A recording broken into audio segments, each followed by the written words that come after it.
So the Shield retains their titles against Team RK No, as what they kind of were calling them, Daniel Bryan and Randy Orton. Which, One-off tag team. yeah, I didn't really like this match either as much. I kind of expected it to be better. Well, they weren't given a whole lot of time either. I mean, if they were given more time, it probably could have been better. But clearly, they were rushing through everything. I don't know if I was the only one who picked up on that, but that's what I've been noticing. These Shield tag title matches on pay-per-view, at least dating back to WrestleMania when they were out of the title picture, they've been kind of rushed for time. They aren't given the time that they've been given, like say, an Elimination Chamber or TLC. And I don't really understand why, but they've been able to pull off very good stuff with the short amount of time they've been given. I enjoyed this for what it was and for the amount of time it was actually put on for. I thought there was some good chaotic action, as with every Shield match. I think that's the problem. I think that's the problem. That was the reason. I think that's the problem that I'm starting to have, is that it seems like they're having the same matches over and over. I mean, how many times can we see the Shield versus a combination of Daniel Bryan, Kane, and whoever the top babyface is this week, be it Orton or Sheamus? I mean, it seems like it's been the same matchup for the past few months now. I mean, I'm sure they're good, but there's only so far to... But Hell No and the Shield have actually been feuding, though. They just get that one off. That's called a rivalry, Miguel. Like, it happens.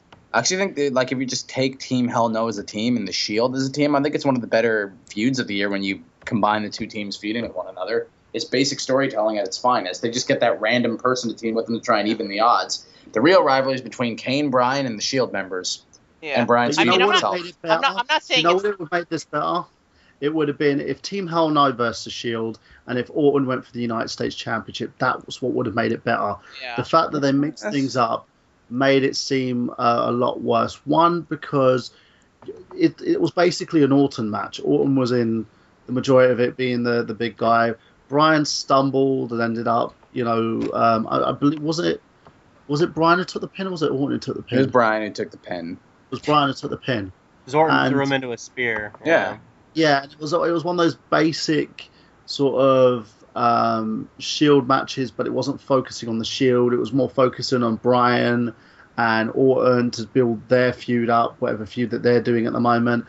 And that's where the problem lies. And also there was time constraints because of the Ryback Cena situation, because they need more time. So you're going to rush it. And because they made the rush job, the match just looked bad. And this is what happens when you do on-the-fly booking for a pay-per-view. You don't focus on certain aspects of it. There's no story to it in terms of RK No, that is. Not in terms of Bryan versus the Shield. There's a story behind that, but there's no story behind Orton versus them, apart from he's had a few matches with them here and there. And the whole WrestleMania thing. And they took him out a long time ago, right? And thus, we have the problem. So what do they need to do from this? They've got to learn from this and say, right, we need to start building up our tag team division and giving these guys legitimate teams to go against, instead of putting people together like they've done with 3 teams and 4 teams or whatever to go against the Shield, because it's not going to work anymore. It's been done. It's been played out. So my attention kind of swayed away from this.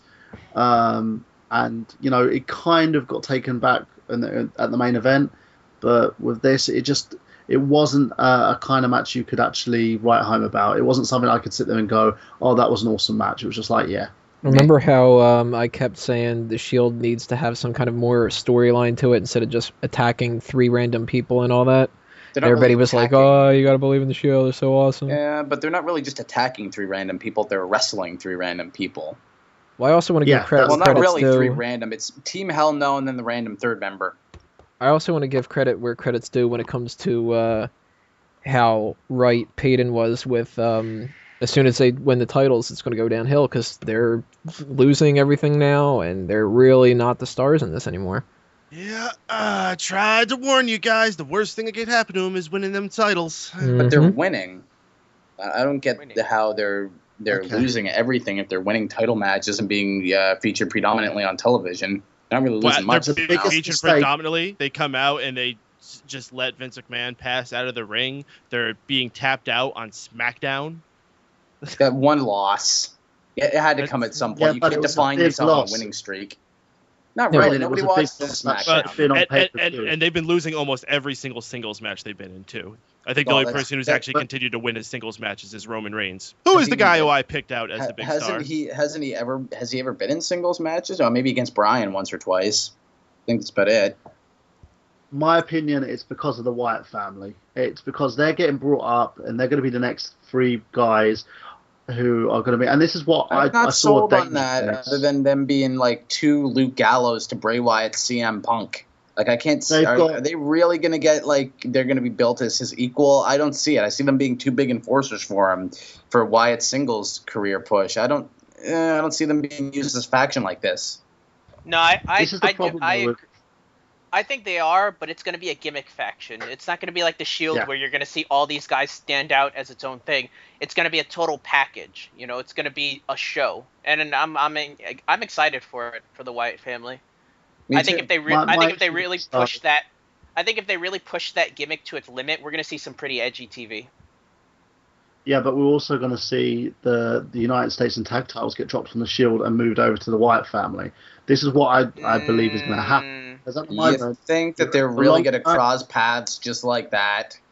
I don't no. think so. They'll probably It's too separate. they'll probably have set faces, take the titles off the Shield, and then end up feuding with the Wyatt family. That's what's going to happen. It's going to be sort of a shift. And if they play this the way that I think they're going to play it, and they have a history of doing stuff like this, where they think, okay, that guy's my flavor of the month, so I'm going to give that guy a shot, and then they just start derailing them.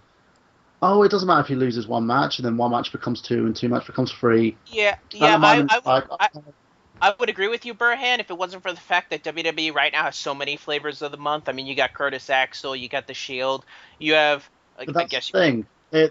They're booking from like Fandango, who was going to win the Intercontinental title, and then they put it on Axel because Fandango got hurt. So now Fandango's in limbo. We haven't heard a heads or tails from him as of yet. You know, he's cleared to come back. He's not back yet. Then you've got it on Axel. So Axel's the primary focus because he got over. Then you've got like with the Shield situation, they were this undefeated 3-man team. They beat everybody, and they lost a 3-man match on SmackDown of all shows. SmackDown, the Raw recap show, They instead had of to a lose at some pay-per-view. point. No, but it should have happened at a pay-per-view. It would have meant more at a pay-per-view. Truthfully, they could have even done it at Payback. Had the 3 guys put up in a match with Orton, Kane, and Bryan, and had that match there. And if It you've would have been a nice noticed, little blow-up match. The matches they've been And it doing would- on television have been a lot better than what they've been given on pay-per-view because they've been given more time on TV. So you're getting better quality stuff from them on TV rather than pay-per-view, which is odd. And that's the problem, though. So now we've got a situation where they've got no story, no build, and they're just defending the tag titles against any random 2 sets of guys. They're doing exactly what they did before with the 3 guys, but now it's becoming 2 guys. So they need to get out of that habit. You can't keep booking someone in the same story again and again and again and again. You have to find something else for them to do. You've got It's to worked give pretty these well for guys John another Cena. feud. No, it hasn't. People hate John Cena because of it. Well, Peter, do you want to use this opportunity to run down Seth Rollins?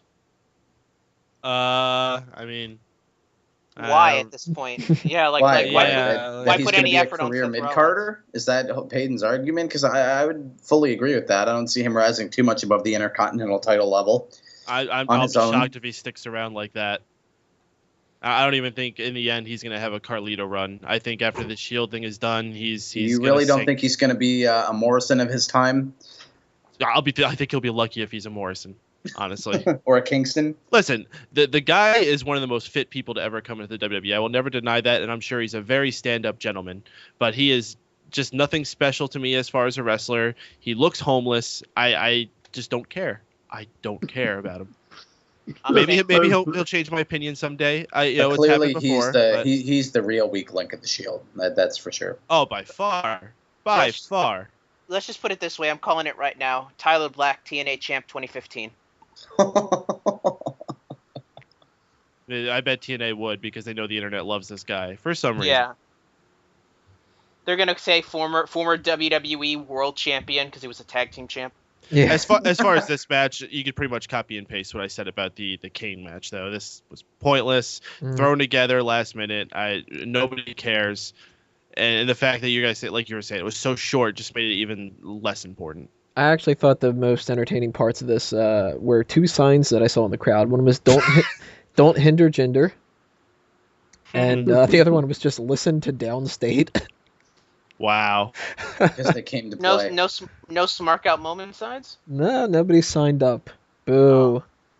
I'll have to get more people. I'll have to hound people on that.